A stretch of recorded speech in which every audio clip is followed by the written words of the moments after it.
Браќата Манаки започнале со изградба на своето кино во пролетта 1922 година на Широк Сокак.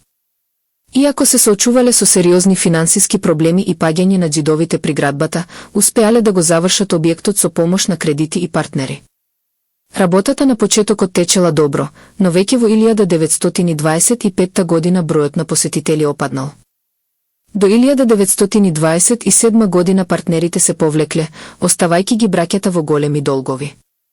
Киното подоцна го изнајмувал артистот Ристо Зерде, но финансиската криза продолжила, па во 1933 година објектот отишол во стечај под управа на банката.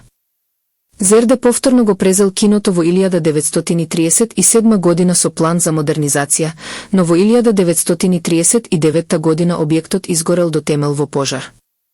Денес, на Широк Сокак постои нов објект кој е модерна копија на некогашното кино.